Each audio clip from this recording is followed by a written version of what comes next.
शायद संविधान बनाने वालों को, देश के निर्माताओं को इस बात का एहसास ही नहीं रहा होगा कि लोग, सत्ता में बैठे हुए लोग इतने करप्ट हो जाएंगे, इतने भ्रष्टाचारी हो जाएंगे, इतने बड़े क्रिमिनल होंगे कि उनको जेल जाना पड़ेगा। जो बिल आ रहा है वो ठीक बिल है कि अगर आप पर कोई इल्ज़ाम है, आपको जेल में जाना पड़ रहा है, तो आप जेल से बैठकर सत्ता नहीं चला सकते हैं। तो ये कानून जहाँ तक मैं समझता हूँ ठीक है।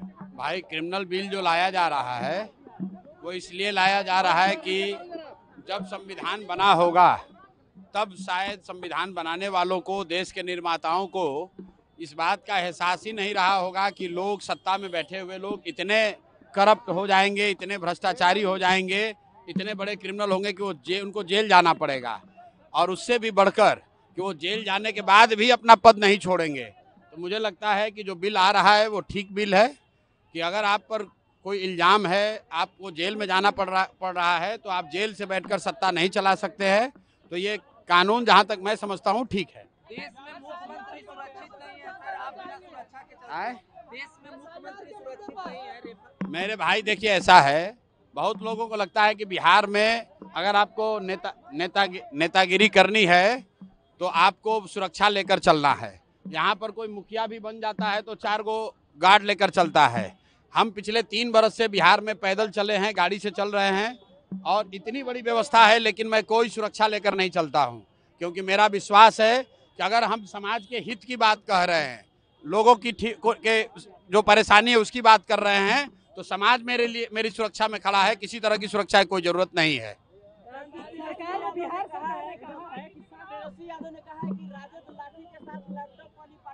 चलिए, कम से कम तेजस्वी यादव ने स्वीकार कर लिया कि ये गुंडों की पार्टी है।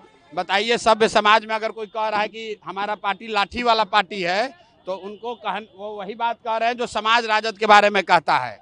हम लोगों ने पहले कहा है कि राजद लाठी वाला, कट्टा वाला पार्टी है। जब इनकी सरकार थी तो लाठी, कट्टा, बंदूक, अपहरण, रंगदारी, यही बिहार की पहचान थी। तो मुझे सत्य को बहुत देर छुपाया नहीं जा सकता है। तेजस्वी यादव ने स्वीकार कर लिया है कि ठीक है, हम लोग की पार्टी लाठी और कट्टे वाली पार्टी है। सीएम नीतीश कुमार 7,000 रुपया देने का ऐलान किया बाढ़ पीड़ितों को। भाई, 20 बरस से तो बाढ़ की समस्या से निपटारा कर नहीं पाए। यहीं कोसी में 2008 में जो कटाव हुआ था, आज तक लोग विस्थापित हैं, उनको कुछ राहत नहीं मिली।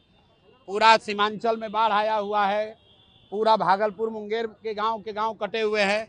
ये हर बार बाढ़ जो है इन लोगों के लिए कमाने का संसाधन है। जल संसाधन विभाग सबसे बड़ा उगाही विभाग है। बाढ़ से लोग परेशान होते हैं और सत्ता में बैठे अफसर और नेता कमाई करते हैं। इसलिए बाढ़ पर ये लोग क्या कर रहे हैं, इससे जनता को कोई लेना देना नहीं है। जनता देख चुकी है, 30 बरस में बाढ़ की समस्या ना खत्म हुई, ना इस तरीके से आगे खत्म होगी।